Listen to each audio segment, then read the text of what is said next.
আজকে আমি ১.৫ কাপ চালের গুঁড়া আর অল্প কিছু মাংস দিয়ে এই মাংসের পিঠাটা বানিয়েছিলাম। আসসালামু আলাইকুম সবাইকে। তো এটা বানাতে প্রথমে কড়াইতে আমি তেল দিয়ে নিলাম। তারপর কিছুটা চিকেন টুকরো করে কাটা, পেঁয়াজ কুচি করে কাটা দিলাম আর আদা রসুন বাটা দিলাম। তারপর দিলাম সামান্য পরিমাণে জিরা বাটা আর হলুদের গুঁড়া দিলাম। তারপর দিয়ে দিলাম মরিচের গুঁড়া আর এখন এই যে ধনে গুঁড়া দিলাম। তারপর স্বাদ মতো লবণ দিয়ে নিলাম। এখন একটু ভালো করে মশলাগুলো মিশিয়ে নিতে হবে।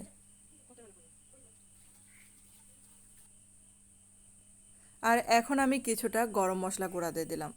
আর এটা আমি কিছুক্ষণ ভেজে নেব।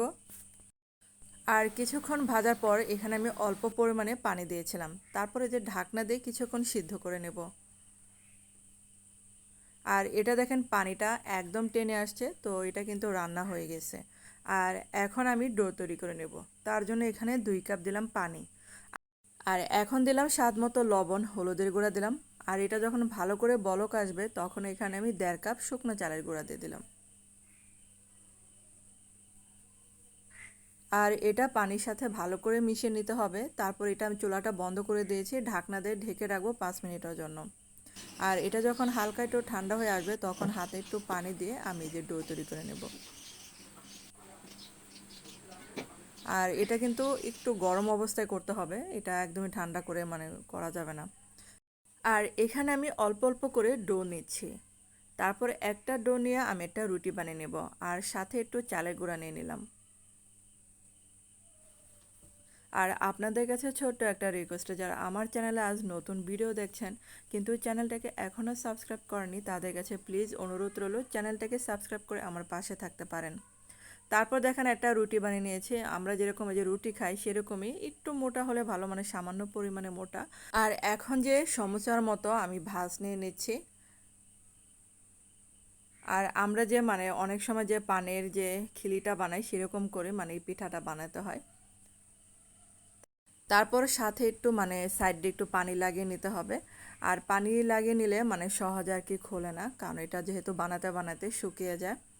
তারপর দেখেন এটা কিন্তু হয়ে গেল। তো আরেকটা রুটি বানিয়ে নিয়েছিলাম। এখন হচ্ছে আমি রোলের মতো করে বানিয়ে নেব। আর আপনারা যেভাবে পারেন সেভাবে আপনারা করতে পারেন। তো আমি দুইভাবে আপনাদেরকে দেখিয়ে দিলাম। আর এটা একটু সাইডে পানি দিয়ে আমি একটু চেপে চেপে দিলাম। তারপরে যে চুলায় আগে থেকে তেলটা গরম হতে দিয়েছিলাম, এখন এই যে পিঠাগুলো ভেজে নিচ্ছে। আর এই পিঠাগুলো যে এত মজার হয় তো কি বলবো। আর এই যে দেখেন এটা কিন্তু দুই সাইড এরকম করে মচমচা করে ভেজে নিতে হবে। আর কালারটা যখন এরকম চলে আসবে তখনই কিন্তু চুলা থেকে নামিয়ে ফেলতে হবে।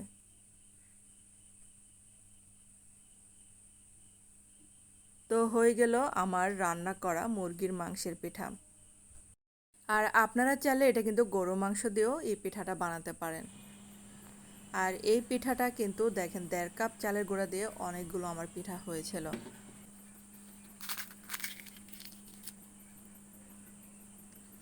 তো ধন্যবাদ সবাইকে ভিডিওটা দেখার জন্য।